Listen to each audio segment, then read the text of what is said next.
Welcome to Elec Online. Here we're going to bring 4 charges together, 3 positive, 1 negative, and we're trying to find the electrical potential energy of that system once they're placed into that formation. Notice they're placed at the corners of a square, 1 meter by 1 meter, and the diagonal, of course, will be the square root of 2 meters from one corner to another. The way we're going to do that is, first of all, employ this concept that the potential energy by bringing 2 charges together is equal to the work that it takes to bring those 2 charges together, which is equal to the potential created by the first charge times the size of the second charge, and the potential of the first charge will be K Q1 over R, multiply that times Q2. So this is the general equation that we're going to use to find the potential energy to bring 2 charges together, or the work that it takes to bring 2 charges together. We're going to do that 1 charge at a time. So we're going to first place Q1 at this particular location. And where's my red pen here? So step 1, we're going to place Q1 at this location. How much energy does that take? How much work? Well, in that case, since there's not already another charge nearby, step 1, by adding Q1, we can say that the potential energy for that step is equal to 0. That was easy. Now step 2. Now we're going to bring a second charge right here. And so the way to do that is to say, step 2, we're going to add Q2, and therefore we can say that the potential energy for that step is equal to, using this equation, it'll be K Q1 Q2 divided by the distance between them squared, between 1 and 2, not squared, just to the first power, because I'm thinking about Coulomb's law, and this would be equal to 9 times 10 to the 9th times 8 times 10 to the minus 6 times 4 times 10 to the minus 6, all divided by the distance between them, which is 1. All right, let's see what that's equal to. So that's 9e to the 9 times 8e to the 6 minus times 4e to the 6 minus equals 0.288 joules. So the potential energy for step 2, so we'll call it P2, is equal to 0.288 joules. Now it begins to become a little bit more complicated, because now we're adding the third charge. And notice that when you add a third charge, that charge will interact with this charge and it will interact with this charge. So let's label them. So this is Q3, and we forgot to label Q2. Here's Q2. So that's step 3, adding Q3. So now we have step 3. We're adding Q3, and notice that that's a negative charge, so potential energy 3 is equal to K Q1 Q3 divided by R13. So in other words, it's the interaction between charge 1 and charge 3, and then the distance between the two, and plus K Q2 Q3 and the distance between those two. So notice that now we have 2 interactions, and we have to account for both of them. And the sum of those 2 potential energies will add up to the total potential energy required or created by doing the work to add the third charge right there. So let's calculate this. So we have PE3 is equal to 9 times 10 to the 9th times Q1, which is 8 times 10 to the minus 6. Q3 is a negative charge. That's a negative 6 times 10 to the minus 6, all divided by the distance between 1 and 3. That's across the diagonal, so it's divided by the square root of 2. Plus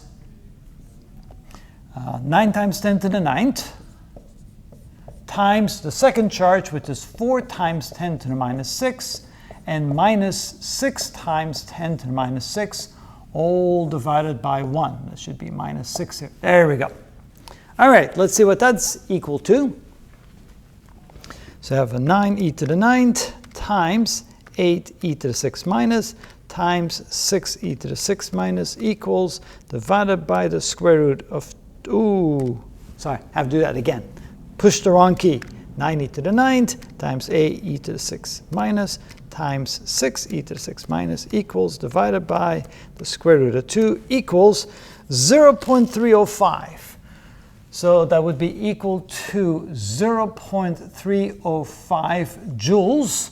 That's, it's going to be a negative 0.305 joules because they have a negative charge right here. And then the other one is also going to be negative. So that's going to be 9 times 4 times 6. That's going to be minus, that's going to be minus 0.216 joules if I add those two together. So plus 305 equals, that's going to be equal to minus 0.521 joule. I guess I didn't need a calculator for that last calculation there. All right, so now we have, and let's add that here, this is PE3, the electrical potential energy due to bring in the third charge there. Now we're going to bring the fourth charge together with the other three. So here, now we're adding Q4, and notice Q4 is going to interact with Q1, with Q2, and with Q3, and we have to count for all three of those interactions. So in this case, we're going to calculate PE4, so that's step 4, which means we're going to calculate PE4, the potential energy, adding the fourth charge, which is going to be KQ1 Q4 divided by the distance between 1 and 4 plus KQ2 Q4 divided by the distance between 2 and 4 plus KQ3 Q4 divided by the distance between 3 and 4. Add all those together. Notice that the first two will be positive because they're both positive charges, but for the third term right here, it's 3 and 4 together. 3 is a negative charge, so this will be a negative potential energy. So plugging in the numbers, so PE4 is equal to 9 times 10 to the 9th times Q1, which is 8 times 10 to the minus 6, Q4, which is 2 times 10 to the minus 6, all divided by 1, plus, that will be 9 times 10 to the 9th. Q2 is 4 times 10 to the minus 6. Q4 is 2 times 10 to the minus 6, all divided by the square root of 2 because the distance there is the diagonal of that square.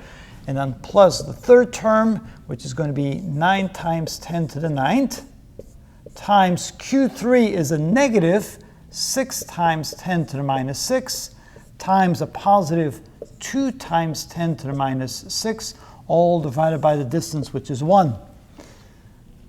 So PE4 is going to be equal to, we have 9 times 8 times 2, which is going to be a positive 0.144 joules.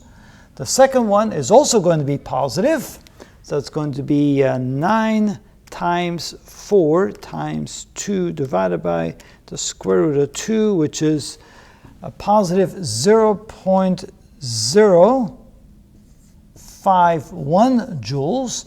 And finally, the third one is going to be negative. That's going to be 9 times 6 times 2 equals, that's a negative 0.108 joules, which is, so we have 108, it's a negative, plus 144, plus 51. That gives us a positive 0.087 joules, and that is equal to PE4.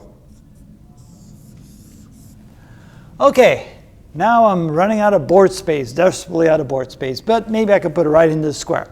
So PE, the total potential energy is going to be equal to PE1 plus PE2 plus PE3 plus PE4, which is equal to, the first one is going to be 0 joules plus the second one was going to be 0.288 joules. The third one is going to be a minus 0.521 joules, and plus the fourth one is going to be 0.087 joules, which is, now we add them all together, plus, let's see, 288 minus 521, that's going to be minus a 0.146 joules. So the total electrical potential energy, and of course we use the word electrical because it's due to charges, but it's essentially potential energy, just like in mechanical physics. The potential energy of bringing those four charges together is a minus 0.146 joules. So they would naturally pull themselves together into that formation, given the guides, of course, for them to stop there. So it's not, actually we would be doing negative work to push it there instead of positive work. That's indicated by this negative sign right here. But notice the key is that you have to do this one charge at a time. You place the first charge, then you place the second charge there, you see the interaction between the two, then you place a third charge there which has an interaction with the first two, then you bring a fourth charge there which has an interaction with the first three, and so forth.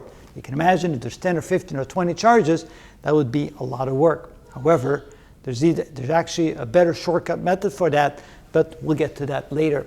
But this is how we do that with 4 charges.